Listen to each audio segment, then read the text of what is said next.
Picture चालू करो बे। है हमस का, खास तौर पर विपक्ष में। रुक तेरे को बताते थे। देखिए, बहुत बढ़िया स्क्रिप्ट लिखते हैं आपके जो भी लिखने वाले हैं, द ब्रिलियंट मैन। उसमें आप भी हेल्प करते होंगे सर।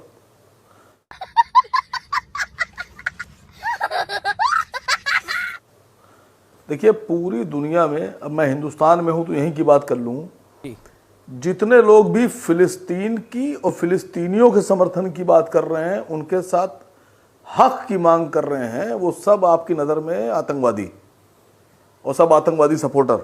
तुम्हें शर्म है? कुछ शर्म आया है तुम्हें?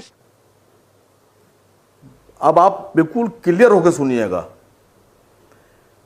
अल-कायदा को अमेरिका ने पैदा किया था, अमेरिका ने ट्रेंड किया था, अमेरिका ने खड़ा किया था। As well as the US government, I don't trust the US government. You 14. Americans have created the This is a Islamic British State. firm I'm quoting now. Well, okay. The Islamic State We has been created the Islamic State? by the American policy.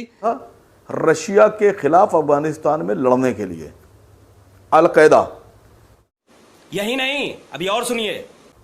The most wanted और criminal terrorist group जो था al Qaeda, Usama bin Laden, ये पूरी दुनिया जानती है कि वो CIA ने ही पैदा किया था। तो फिर आतंकवादी, जो बड़ा आतंकवादी अमेरिका हुआ, क्योंकि अल-कायदा को पैदा कर रहा है। तालिबान को भी उन्होंने पैदा किया। पाकिस्तान हिजबुल मुजाहिदीन को हथियार दे रहा था, जैश ए मोहम्मद को हथियार दे रहा था, जैश ए मोहम्मद के कैंप लगा के ट्रेनिंग दे रहा था हमारे देश के ऊपर हमले कराने के लिए। मैं कह रहा हूं कि पाकिस्तान के पीछे अमेरिका का हाथ था। तो अमेरिका पाकिस्तान के जरिए से भारत में आतंकवाद फैलवा रहा था और मदद कर रहा था, और भारत चीख चीख के बात कह रहा था, लेकिन अमेरिका नहीं मानता था। अमेरिका तो पाकिस्तान के साथ था, तो अमेरिका हुआ। आज मैं आपको सबसे पहले तो मतलब विपक्ष हमास के साथ इसलिए है क्योंकि अमेरिका आतंक के साथ है। आप ये जस्टिफाई करने की कोशिश कर रहे हैं कि विपक्ष आज हमास के साथ इसलिए है क्योंकि अमेरिका आतंकवाद कर रहा था, इसलिए आप लोग भी आतंकवाद का समर्थन कर रहे हैं हमास के। ये मानूं मैं? हाँ बेटा, लगता है तुम गू खा के ही मानोगे। अरे पूरी बात तो सुन लीजिए सर। सुन रहा हूं मैं आपकी बात। अरे पूरी बात सुनिए, अभी मनवा रहा हूं आपसे जी। 1980 के दशक में 1980 के दशक में गाजा का जो एरिया था, यहां पर इजराइल की तरफ से एक एक्टिंग गवर्नर हुआ करते थे, यित्ज़ेक सेगेव।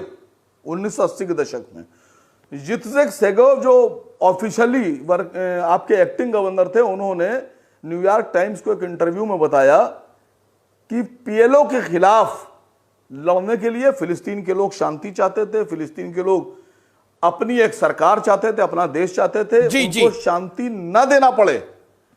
इसलिए यित्ज़ेक सेगेव कह रहे हैं कि हम लोगों ने हमास नाम के टेररिस्ट ग्रुप को सपोर्ट किया, पैसा दिया, समर्थन दिया, हथियार दिए, ट्रेनिंग दी और खड़ा किया। तो हम लोग आतंक के सपोर्टर कैसे हो गए?